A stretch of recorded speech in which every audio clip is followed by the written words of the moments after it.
오늘의 말씀은 사무엘상 17장 45절 말씀이에요.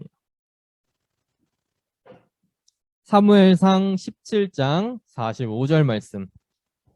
우리 구약성경 437페이지예요. 사무엘상 17장 45절. 개역개정으로 한번 읽고 쉬운 성경으로 한번 읽고 요즘 쭉 그렇게 하고 있죠. 오늘도 이렇게 진행하도록 하겠습니다. 먼저 개역개정으로 보도록 할게요. 사무엘상 17장 45절. 자, 우리 친구들 한 사람 한 사람 열심히 찾고 있는 게 보여요. 자, 그러면은 찾은 친구들은 성경책 보고 못 찾은 친구들은 화면 장악 보고 같이 합독하도록 하겠습니다. 개역개정 먼저 읽을게요. 시작. 다윗이 블레셋 사람에게 이르되 너는 칼과 창과 단창으로 내게 나아오거니와 나는 만군의 여호와의 이름 곧 내가 모욕하는 이스라엘 군대의 하나님의 이름으로 내게 나아가노라. 아멘. 자, 이제 쉬운 성경으로 다시 한번 읽을게요. 다 함께 시작. 다윗이 골리앗에게 말했습니다. 너는 나에게 칼과 큰 창과 작은 창을 가지고 나아오지만 나는 만군의 여호와의 이름으로 너에게 간다. 여호와는 이스라엘 군대의 하나님이시다. 너는 여호와께 욕을 했다. 아멘. 할렐루야. 우리 친구들 너무나 반갑습니다. 이렇게 추수감사 주일에도 이 자리에 함께한 우리 모든 친구들에게 하나님께서 놀라운 결실 또한 허락할 줄로 믿습니다. 오늘의 이야기는 정말 성경을 교회에 다녀봤던 친구들, 성경 이야기를 들어봤던 친구들이라면은 모를 수 없을 정도로 유명한 이야기 중에 하나인 다윗과 골리앗의 그 이야기예요. 이거는 교회 안 다니는 친구들도 아는 사람들이 많았었을 거예요. 다니기 전에도 다윗과 골리앗 이야기는 참 유명한 이야기라서 우리 친구들이 한 번쯤은 다 들어봤을 텐데 오늘은 이걸 통해서 우리가 다시 한번 생각해 볼 게 무엇이 있는지 한 번 더 파고들어보는 그런 시간을 갖도록 하겠습니다.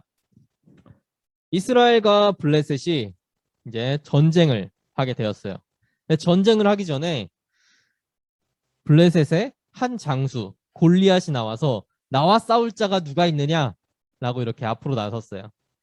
옛날 전쟁 같은 때에는 이런 식으로 강한 장수가 한 명 나가가지고 한 명씩 싸워서 그 이긴 쪽한테 엄청 이제 사기가 북돋아 오르는 그런 전투 같은 걸 했던 것 같아요. 그 뭐 중국에서도 뭐 일기토니 뭐 이래가지고 그런 게 있고 일본에도 그런 문화가 있고 유럽에서도 보면 비슷한 문화들이 있어요. 참 보면은 가장 이제 강한 장수가 나와가지고 날 쓰러뜨릴 자가 누구냐 이러면서 싸우는 거죠. 그래서 블레셋에서 골리앗이 나왔는데 이 골리앗이 어떤 사람이었냐 하면은 이제 사람들이 교회 성경에 기록되기를 거인의 후예라고 하더라고요. 그래서 키가 엄청 컸대요. 거의 이제 3m에 달하는 키를 갖고 있었다고 하더라고요. 3m에서 3m 이상 가는. 전사님이 한 2명 정도 있으면 그 정도 키가 될 것 같아요. 그저께 큰 사람이 나와가지고 나와 싸울 자가 누가 있느냐 하니까 이스라엘 사람들이 겁을 먹고 아무도 싸우러 나가지 못한 거예요. 그러니까 이제 골리앗이 걔는 도발한 거죠. 아니 너희 하나님이 그렇게 센 하나님이라며 나와서 나와 한번 싸워보자. 우리 신이 더 강한지 너희 신이 강한지 우리 둘이 나와 붙어보면 다 알 거잖아. 이러면서 나와서 싸우라 이 겁쟁이들아 이러면서 계속 일주일 동안을 그렇게 도발을 한 거예요. 근데 그 누구도 나가서 골리앗과 싸우지를 못한 거지. 골리앗이 너무 무섭게 생기고 덩치도 커다라니까 나가서 싸워봤자 죽을 것 같다고 생각을 했던 거예요. 근데 이제 그러던 때 다윗이 전쟁에 나가 있는 형들을 무난을 하려고 음식을 싸들고 갔어요. 그래서 형들한테 그 음식을 주고 돌아가려고 하는데 또 골리앗이 나와가지고 하나님을 막 모욕하고 이스라엘 군대를 모욕하고 있는 이야기를 다윗이 들은 거예요. 그랬더니 다윗이 화가 머리끝까지 난 거예요. 아니 저 녀석은 뭐길래 하나님을 욕하고 있는 거야. 내가 혼쭐을 내주겠다. 그런 식으로 막 이야기를 한 거죠. 그래서 전쟁에 나와 있던 사울 왕이 그 이야기를 듣고 다윗을 불러서 너가 싸울 수 있겠느냐? 라고 물었는데 다윗이 제가 이길 수 있습니다. 이렇게 당당하게 이야기를 한 거예요. 그래서 사울은 자기가 갖고 있던 갑옷이랑 칼을 이제 다윗에게 입혀 주었는데 사울은 아주 체격도 크고 그러다 보니까 작은 다윗이 그 갑옷을 제대로 입을 수가 없는 거예요. 그러다 보니까 이제 다윗은 그 갑옷을 다 버려놓고 자기가 원래 가지고 다니던 물맷돌과 돌멩이들만 가지고 이제 골리앗 앞에 쓴 거예요. 골리앗이 보기에는 엄청 이제 가짜는 거지. 전호사님하고 비슷하거나 더 작아 보이는 어린애가 갑자기 갑옷도 안 입고 돌멩이 몇 개 들고 내가 너랑 싸우러 왔다 이렇게 나타나니까 골리앗이 우스워했는데 거기에서 이제 다윗이 너는 창과 칼을 가지고 나한테 오지만 나는 하느님을 의지해서 싸운다 라고 이렇게 말하고 골리앗과 싸워서 다윗이 이겨버린 거예요.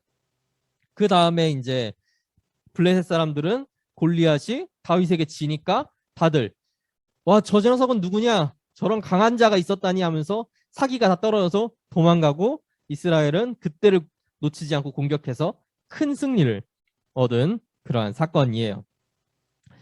전사님은 이 사건을 통해서 우리 친구들에게 이야기해주고 싶은 게 누구를 의지하는가, 무엇으로 싸우는가 이것에 대해서 한번 이야기를 해보고 싶어요.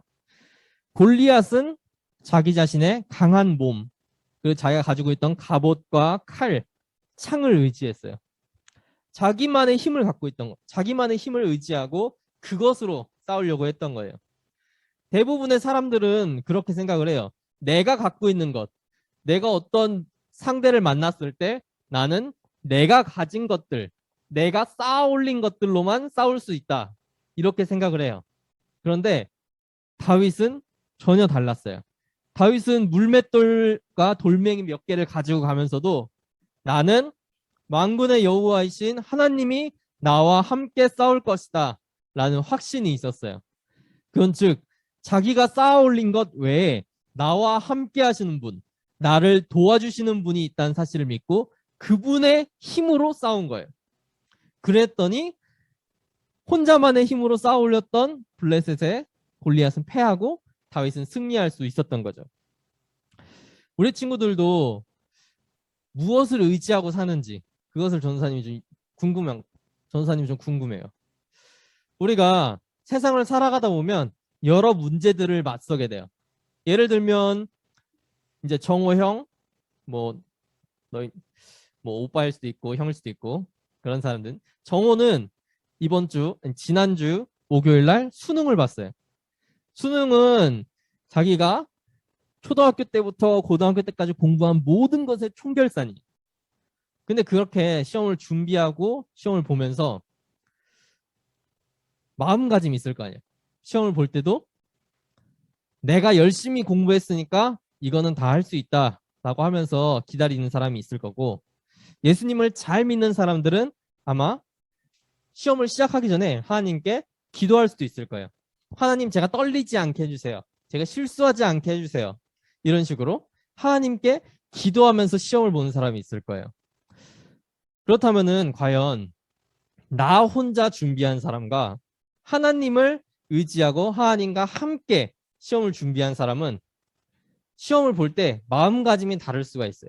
왜냐면은 이 시험이 사실 좀 큰 시험이긴 하잖아요. 그러다 보니까 긴장이 안 될 수는 없어요. 근데 혼자 이렇게 한 사람은 내가 실수하면 어떡하지? 내가 이걸 풀지 못하면 어떡하지?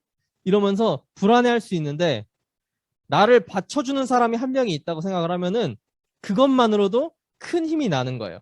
원래 혼자 있을 때보다 여럿이 이렇게 우르르 물려다닐 때 더 힘이 나는 것처럼 혼자서 할 수 있는 데는 한계가 있는 거예요.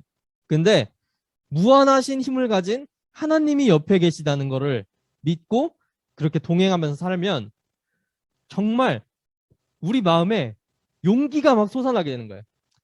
이 세상 어떤 문제든 사단이 나한테 와도 내가 무서울 게 하나도 없지. 나한테 하나님이 같이 있는데 하나님이 날 도와줄 건데 내가 뭘 무서워하겠어.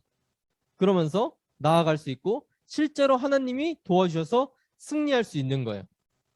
예를 들면 시험을 볼 때도 하나님께서 우리가 한 문제라도 덜 틀리게 도와줄 수도 있는 거고 한 문제라도 덜 실수하게 도와줄 수 있는 거고 우리가 집중력이 흐트러지지 않도록 우리 집중력을 붙들어 줄 수도 있는 거고 하나님은 충분히 그러실 수 있는 분이에요. 뭐 우리가 시험을 모르는 것도 맞게 해서 다른 사람 등수를 끌어내리고 이런 게 아니더라도 이런 게 아니라 우리가 100%의 컨디션으로 우리가 100% 집중해서 모든 일에 맞설 수 있도록 도와주시는 건 역시 하나님의 도우심이고 은혜인 거예요. 그러니까 그런 것들을 좀 생각하면서 내가 준비하고 내가 혼자서 모든 것을 할 수 있다라는 생각보다는 나를 도와주시는 하나님이 계시고 내가 도움을 요청하면 언제든지 도와주신다. 그 사실을 기억하는 우리 친구들이 됐으면 좋겠어요. 이제 오늘 추수감사주일이라고 했잖아요. 추수감사주일은 한 해의 결실을 감사하는 그런 날이에요. 그럼 우리 친구들에게도 묻고 싶어요. 이번 한 해 동안 어떤 결실, 무엇을 이루었는지. 아마 연초, 해가 시작될 때는 다들 한 가지쯤 계획을 세우고 목표를 세운 게 있었을 거예요. 그것을 어떻게 이루었는지, 얼마나 이뤘는지 한번 좀 생각을 해봤으면 좋겠어요. 그러면 그리고 또 그 이루는 과정에서 어떤 마음을 갖고 있었는지. 이건 내가 해야 돼. 나밖에 할 수가 없어. 내 노력으로 해야 돼. 이런 마음이었는지. 하나님과 함께하면 할 수 있어. 라는 마음을 가지고 하나님께 기도하면서 나아갔었는지. 이것들도 한 번쯤 더 생각하는 우리 친구들 됐으면 좋겠어요. 그리고 이제 남은 한 해, 그리고 그 다음 해, 내년이 되어서도 하나님을 의지하고 한 해를 충실하게 살아가는. 그래서 내년 추수감사주일에는 내가 하나님을 의지해서 나아갔더니 이렇게 큰 결실을 받았네. 내가 하나님을 의지해서 살아갔더니 내가 계획했던 일들이 이렇게 이루어졌네. 라는 그런 고백할 수 있는 그런 모든 친구들 되기를 바랄게요. 기도하겠습니다.